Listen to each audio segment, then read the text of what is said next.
xam te ne ñoom ñoo ñuy bàyyi xel actuellement ci li nga xam te ne moom moo daal di nekk ci chat bi bég nañ lool ci yéen ati ñu continuer à laaj rawaan wax ci beneen sujet moom Jean Michel nekk directeur général bu ASER daal di leen génn démb ci ab plateau télé bi ñu ko daal di invité woon daal di mel ni luy apporter réponse à Thierno Alassane Sall mi nga xamante ni defoon na ab conférence de presse moom di indi nee na ay leeral concernant les 37 milliards yi nga xamante ni waaw moom nee na waaw ma yem si ko balaa ma utiliser mu di ci juum voilà phrase la laay bañ taw ah gars yi ñu ngi lay déglu loolu laay bañ waaw ñu ngi lay déglu léegi nag jàngal nañ la li nga war a wax boo ci kiiwu rek ñoo xam ni phrase daal xëndeen noonu la waaw Jean Michel moom démb génn na di indi ay éclaircissement waaw bon Jean génnati sax laay wax parce que Jean moom et puis il a parfaitement raison dans le sens bi muy wax naan parce que y a beaucoup de xam nga Sénégal tamit dafa xaw a un peu parfois c'est un peu compliqué dañuy wax jëm ci yow nga génn tontu ñu ne non lu tax ngay tontu soit jaru ko soit effectivement non waroo wàcc ci niveau bi soit et cetera ak yu demee noonu donc c'est-à-dire Goebbels da doon wax ne maanaam boo jëlee Goebbels moo nekkoon ki nga xamante ne moo yoroon propagande Hitler moo yoroon propagande am da doon wax ne boo jëlee benn mensonge loo xamante ne du dëgg nga jël ko di ko wax ci penc mi boo ko répété 1000 fois day mujjee doon dëgg li nga wax bi wax ne boo jëlee loo xamante ni wax la boo xam ne du dëgg nga jël mensonge nga jël ko indi ko ci penc mi boo ko répété 1000 fois yow amal jot rek di répété dañuy dem ba nit ñi dañuy jàpp ne loolu ngay wax mooy dëgg loolu nag yow boo ko xamee bu nit ñëwee teg ci penc mi loo xamante ne amul c'est-à-dire bu ko waxee ñaari yoon yow da ngaa war a wax dëgg bi ñeenti yoon su ko waxee 10 fois yow da ngaa war a wax dëgg bi 20 fois su ko waxee 20 fois yow da ngaa war a wax dëgg bi 40 fois c'est-à-dire lu mu ko ci bañul yow waroo ko ci bañ bu génnee midi da ngaa war a génn midi 2 wan nit ñi ne kii li muy wax loolu am d'autant plus que nag Jean Michel en fait moom mooy su ma ko mënee waxee noonu moom mooy li ñu jël comme effigie moom la ñu jël comme effigie comme image de marque ci problème bi c'est-à-dire lu waay wax rek yëkkati photo Jean Michel ne ko dajj ci réseaux sociaux yi tey imagine toi bëri na sax ay médias yoo xamante ni à chaque fois bu ñu illustrer bu ñu nee Seydou Kane la photo bi ñuy jël di ko def ci illustration bi mais c'est pas le Seydou Kane bi nga xamante ni moom la concerné ñu ci bari jéemuñ sax gëstu moom mooy kan ils prennent beneen sénégalais moo xam ne mi ngi Gabon xaw ma fan moom lañu jël photo ne ko daaj mooy ki nga xamante ne mi ngi nekk en chemise blanche am sikkim bu ndaw bi nii xaw a weex tuuti moom lañu jël ne ko daaj pourtant c'est pas ce Seydou Kane là parce que loolu dalay wan ni defuñu sax l'effort qu'il faut pour xam le véritable Seydou Kane bi nga xamante ne moom la ñuy wax mais dañuy jël rek Jean Michel rek placardé moo tax Jean effectivement bu loolu amee non dafa war a tontu ci 2 façons te 2 façons yooyu la tontoo démb ak bërki démb mooy dem sur le terrain wan nit ñi ne liggéey ba nga xamante ne moom lañ ko dénk mu ngi koy doxal quel que soit tumulte beeg coow bi nga xamante ne moom moo am la muy wéy di doxal mu ngi koy doxal ci àll bi mi ngi woon fële ci Koungheul di mettre en service 6 villages parce que ASER du ci Awa Power dong la ñuy liggéey c'est-à-dire ils ont d'autres projets yoo xamante ni ñi ngi nekk te ñu ngi koy doxal te yooyu doo ci dégg wax le seul projet bi ngay dégg wax mooy bi nga xamante ne moom la Seydou Kane donc tontu boobu ça fait partie des meilleures réponses mooy yéen wax leen de toute façon seen wax ak yeneen ya nga xamante ne moom moo ciy aju du moom mooy taal village yi man maa ngi nii taal lamp yi deuxième tontu mooy da ngay ñëw sur plateau nga def interview wala nga def ay publication wala et cetera démonter pièce par pièce lépp li ñu wax loo xamante ne amul donc loolu la def et que loolu moo ko ciy félicité di ko ci encouragé yàgg naa wax ne gis nga ASER muy Jean Michel muy Ousmane Noreyni c'est-à-dire les Sénégalais am na ñeneen ñu ñu xamul ñu fa nekk xamante ne dañoo bàyyi effectivement seen yitte fañ nekkoon ci àddina bi dellu si waat ngir mën a effectivement participer c'est-à-dire gis nga ñooñu c'est-à-dire on leur doit des félicitations et des encouragements ci li nga xamante ne moom la ñu nekk di ko liggéey non seulement muy lu concret mais ci ni nga xamante ne noonu la ñuy développer cette mentalité d'Africain émancipé bi nga xamante ne moom la ñu appelé de tous nos vœux tu vois parce que tey gis nga ces 2 jeunes là jàmmarloo nañu ak ay forces yoo xamante ne fii ci réew mi fii taxaw temm ngir lenn lu lëndëm wala lu jubadi xew en tout cas depuis ba Jean-Michel ñëwee ba tey mais c'est-à-dire bu ko nit ñi soupçonné woon lu toll ni tarafatal ay nit dañ xam ni voilà deux jeunes yoo nga xamante ni on leur doit des félicitations encore une fois et des encouragements te am na ci yu Jean-Michel leeral démb donc encore une fois félicitations à lui li nga xamante ni moom lañ ko tegee Azer mi ngi koy doxal la nga xamante ni moo nekkoon lu dul njariñu réew mi ci projet bi fànk na ko ba fatt ko ba téye ko ba nga xamante ni en tout cas lañ ci jot a def te nekkul lu dul yoon perduré wul lii mooy li nga xamante ni mooy la réalité te réalité boobu xam nga kan moo ko confirmé xam nga ko confirmé ki ko confirmé mi ngi tudd Thierno Alassane Sall da nga wax bi ki confirmé li may wax mi ngi tudd Thierno Alassane Sall depuis que Jean-Michel ñëw ba tey on parle de 37 milliards avant même que ñuy wax suspension des décaissements et ainsi de suite amul beneen décaissement booy dégg ba tey toujours 37 milliards ngay dégg comment ça se fait que boobu ba tey léegi yow déggaatoo ñu ne oui am na beneen décaissement boo xamante ni Jean-Michel moom moo ko signé pour wax ne nañu fay doo ko dégg parce que bi mu ñëwee il a pris les précautions qu'il faut non seulement pour xam gis nga Jean-Michel bi mu yegsee rek tag ARCOP dañ ko convoqué pour mu ñëw ñu waxtaan ci projet bi mu décliné mais yóbbu fa ay ñoo xamante ne dañu dem teewal ko fa pour xam lan la ñuy wax mais moom demul pour xam nga lan pour prendre le temps xam ci li mu war a wax lu mu doon c'est-à-dire loolu rek marque la boo xamante ne day wane ni kii tëbul pour di def nii pour def wala di def dans l'aveugle dafa décliner cette réunion toog ba xam les tenants et les aboutissants de ce projet-là lii mooy la réalité donc Thierno Alassane encore une fois moo doon wax démb ak bërki démb Jean-Michel moo ko doon tudd en tout cas moo doon tudd Azer ainsi de suite moo ñëwaat moo blanchir totalement wala boog moom moo wane ni lañ doon wax ñamu engagé moom ñoom lay àndal pourquoi mu wax loolu Thierno Alassane moo ñëw ne am naa ay documents yu jóge Espagne documents yi jóge Espagne li mu wax mooy le 11 juin 2024 génn nañ 37 milliards yoo xamante ni ñaari virement la benn bi nekk avance de démarrage benn bi nekk avance effectivement sur les dépenses engagées donc loolu le 11 la deuxièmement mu ne le 12 rek xaalis bi tàmbali naa tas ci àddina bi le 12 juin un mois après le Jean-Michel ñëw bu mu ñëwaatee ba tey déggoo xaalis bu ñu décaissé déggoo bu ñu joxe et ainsi de suite kon bi ñuy décaissé yu demee ak yooyu yëpp fekk ko fa du dëgg mais mieux balaa ñuy décaissé xanaa dinañ présenter ay factures xanaa effectivement dinañ ficeler le projet xanaa dinañ ci toll foo xamante ne dañoo war a fay kañ la ñu demander à ce que ñu fay espagnol bi le 22 mars 2024 le 22 mars 2024 c'était 2 jours avant les élections avant l'élection présidentielle 2 jours avant l'élection présidentielle ci la DG ba fa nekkoon bind effectivement DODP ñi nga xamante ne ñooy ordonnancement jëm ci wàllu budget pour xool ñan ñooy prioritaire ñan la ñu war a fay ak affaire yi le 22 mars 2024 la directeur ba fa nekkoon tudd Baba Diallo nga xamante ne daanaka kenn du ko tudd signé pour effectivement demander au ministère des Finances pour mu fay ces 37 milliards là à l'espagnol Bachir Fofana moo wax ne Baba Diallo moo ko ne bañ ko laajee ci lu jëm ci wàllu assurance bi parce que foofu mooy véritablement problème bi nga xamante ne fa la Thierno Alassane bëgg a appuyer bañ ne ko lan moo tax assurance bi nga kii ko mu ne man est-ce que boo fekkee policier ci tali bi nga jox ko assurance dana lijjanti ndax ka lay jaay assurance bi fay nga ko wala fayoo ko li muy lijjanti mooy ndax assurance bi baax na damaa xool gis ne assurance baax na ma ne nañ fay da nga wax bi kon assurance bi kan moo ko jaay kan moo ko joxe duñ ko dem lijjanti ji foofu voilà li nga xamante ne moom mooy li am ci fii da nga wax bi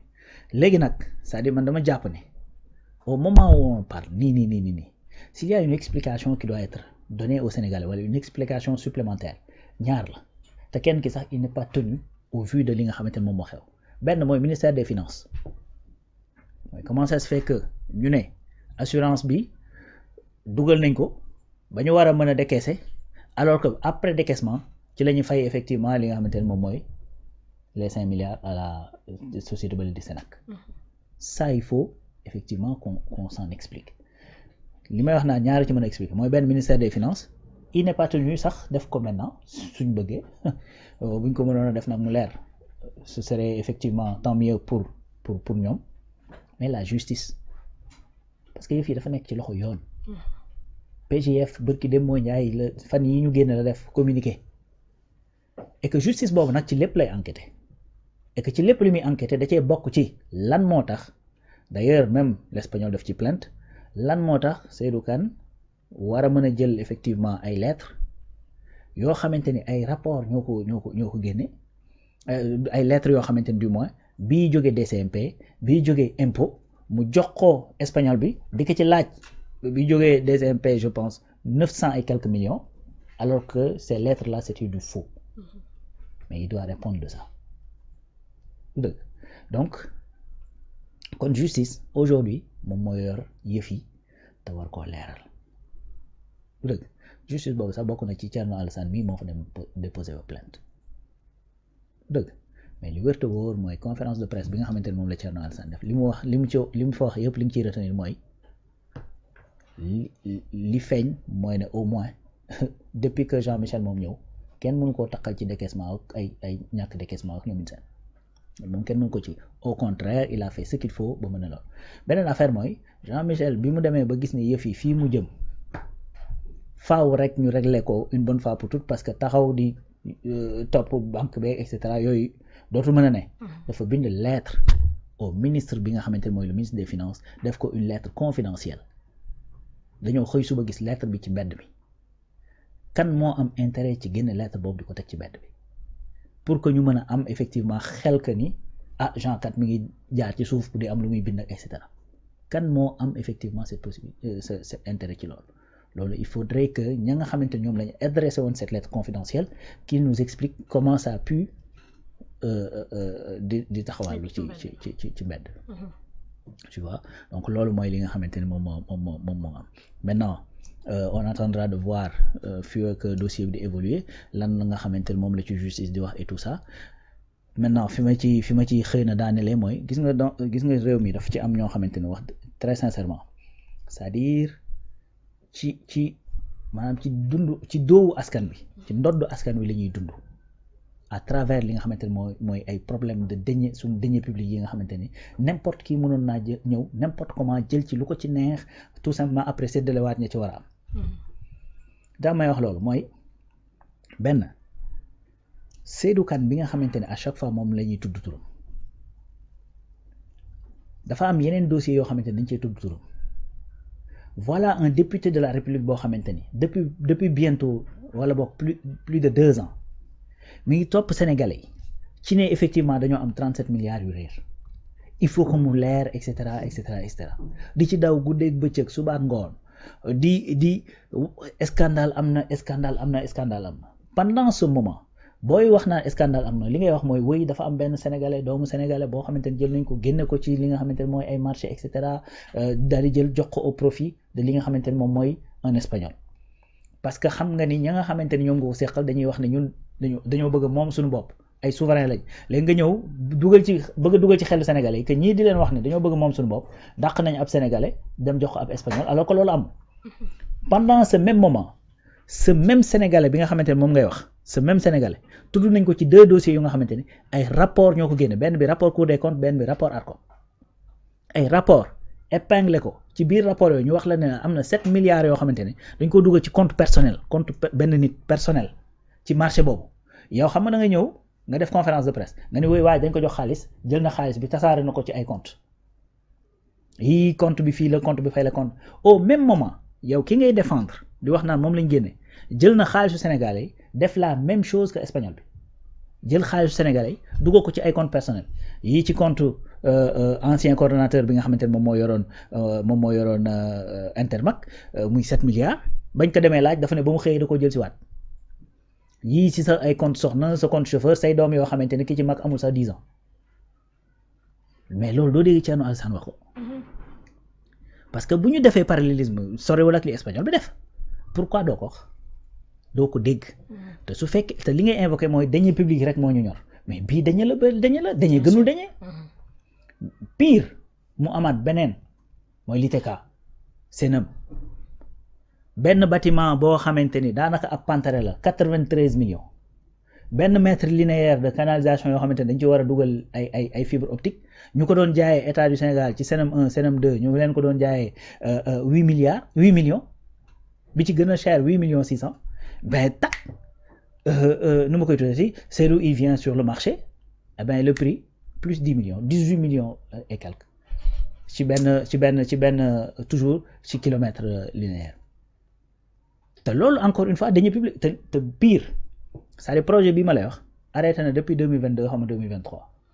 ci yooyu ñu doon tabax benn moo ciy fonctionné yi ci des yëpp dara fonctionné wi Intermac également le projet arrêté depuis 2023 65 milliards de décaissé 65 milliards liñ ci justifié ne def nañ ko ci ay travaux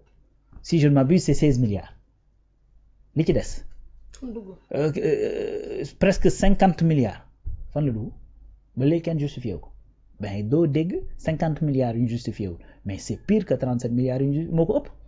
bien que ñaar yëpp effectivement c'est des deniers encore une fois donc bii gënul bii c'est-à-dire ce qui est aberrant mooy cette personne bi ñu tudd ci yooyu yow moom ngay wër di ko défendre en disant que dañ ko génne ci benn marché et cetera yu demee noonu mais su fekkee logique pour logique rek moom tamit da nga ko war a interroger ci ne yii ñu lay wax nii effectivement ani xaalis boobu et puis di wër di talonner l'état di leen wax ni fexe leen ba nga xamante ne marché bi ñu joxoon Seydou Kane ci Intermac ak ci l'ITK na leer en plus de bi nga xamante ne moom moo nekk ASER c'est ça qui aurait été la démarche bi nga xamante ne dafay nekk démarche objective démarche bi nga xamante ne élu bi mooy le député du peuple loolu lay def pour man en tout cas man ma mën a gëm ni kii kat dañuy dong ñoo ko ñor mais loolu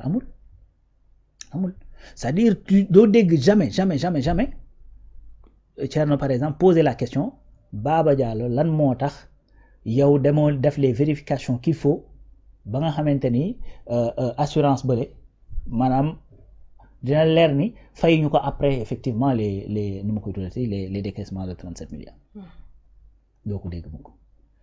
beneen point nag mooy il est vrai que je pense sax genre mi ngi koy évoqué mooy gis nga réew mi maanaam bëri na loo xamante ni régler ko dafay laaj volonté ak temps bu baree parce que des fois da ngay gis yoo xamante ni maanaam ñi ciy dugg mën nañ la sax bett pour mën ci trouver ay solution parce que dañu am benn système social bu complexe nga gis des fois ñoo xamante ni dañuy am benn tour wala ñu am benn position surtout effectivement chez les religieux des fois dafay am loolu ñenn ñi dañ koy def de bonne foi ñenn dañ koy def parce que intérêt dafay nekk derrière mais parfois effectivement loolu c'est quand on parle de système c'est ça c'est-à-dire mooy la Ousmane Sonko doon wax ba muy présente livre solution que ni quand on parle de système il y a tout le monde qui est dedans il y a des imams il y a xam nga des religieux dafa yaatu tu vois et que loolu yëpp nag dafa tegu ci kaw ñi nga xamante ni ñoom ñooy Jean-Michel ak ñi nga xamante ne ñoom la àndal ci liggéey bi mais li wër te wóor mooy li feeñ daal ci fan yi ñu génn moom mooy ne lu ñu mënti waxal Jean-Michel mooy la mu waroon def ci dossier bi moom def na ko léegi kenn ku ci nekk nag nga prendre ses responsabilités selon niveau yañ nekk et que là ça interpelle à réfléchir ci lan moo tax à un certain moment nga gis ñi nga xamante ñooy les ministres directs le ministère direct yi ñu war a liggéeyal ci lii doo leen dégg ñu yéey ci ñu yàbbi ci problème bi au contraire da nga doon dégg premier ministre di loolu lan moo tax effectivement ñu doon sauter et ça c'est des questions qu'il faut se poser beneen question boo xamante ne doon naa ko fàtte mooy quelle relation loolu c'est très important et que loolu sax Thierno par xam naa ni bu toogaatee ba réfléchir dina xam ni def na erreur de communication mooy kan moo leen di informer quelle est la position qu'il a ba ñu war a mën a am yenn information yi au niveau de la banque Santander oui parce que loolu conflit d'intérêt bu mag a mag délit d'initié sax da ciy mën a dugg bu mag a mag ban relation le Seydou Kane am biir banque Santander ba war a mën a tax mu wax ne bu ngeen ma génnee ci marché bi day taxaw c'est quelle relation lan moo tax ba à chaque fois tu vois effectivement le même schéma la même personne sénégalais la même banque avec une société espagnole comment ça se fait que à chaque fois la même banque di dellu si quelle est la relation bi nga xamante ni moo nekk derrière loolu bu ñu ko comprendre bu ko Sénégalais xamee ba yegg effectivement ci que lépp tegu sur la table tu verras que effectivement il y a certaines informations yi nga xamante ni ak ñenn ñi nga xamante dañuy gën di wax ñoom ñëpp benn clic gi lañ benn clic gi c'est le même cercle tu vois et que loolu noonu la encore une fois kii nga xamante ne mooy Jean-Michel ak équipe yi muy àndal jàmmaar lool ba ñu tàmbalee ci coow lii boobu ba tey te am ci seetaan nag am ci seetaan am ñoo xamante dañ seetaan tu vois donc lii mooy la réalité moo tax sànq ci départ may wax ne Jean-Michel muy Ousmane Noreyni mi nga xamante ne mooy yor la communication muy yeneen collaborateurs yi nga xamante ne ñu ngi nekk ci ASER en tout cas concernant cette question là li ñu leen war a defal mooy encourager leen li ñu leen war a defal mooy effectivement féliciter leen ci li nga xamante ne noonu lañ taxawee thème pour défendre les intérêts de ce pays. Bien sûr non Adja jeexal li nga xamante ni moom moo di sunu plateau Aladji Rawane dem ba port autonome de Dakar ak li nga